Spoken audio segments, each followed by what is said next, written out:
In today's lesson, I'm going to share a trick on how you can be able to predict the reactants that make up a salt. So according to the definition of salts, we say a salt is a substance that is formed when the hydrogen ion of an acid is fully or partially replaced by a metal or ammonium ion. So now how can you predict the reactants that can make a salt?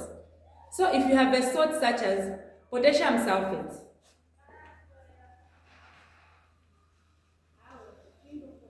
for you to know the reactants that can react to give us this salt, you will need to look at the radical that is present in the salt.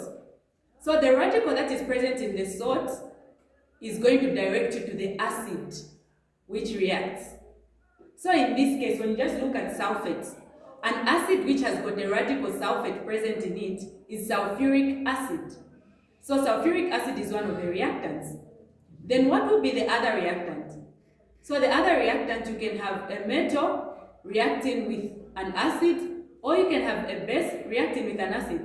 So like in this case, we will not use a metal reacting directly with an acid, because when you look at potassium, it is a very reactive metal found in group 1 of the periodic table.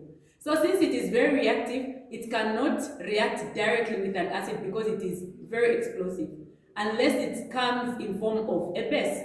For example, potassium hydroxide. And you can use a titration method in order to carry out this experiment.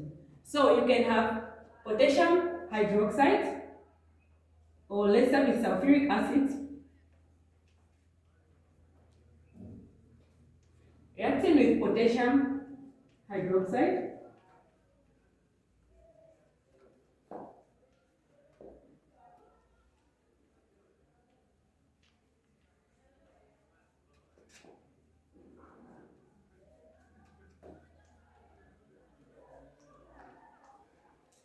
Okay, so you can have an acid reacting with a base to give us a salt and water. So this is a neutralization reaction, and please, you need to ensure that the equation is balanced.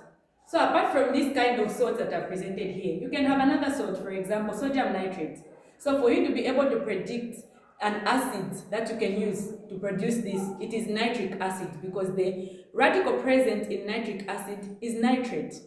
And another one could be phosphoric. So if you have maybe sodium phosphate, in that case you will know that the acid that has got phosphate radical in it is phosphoric acid.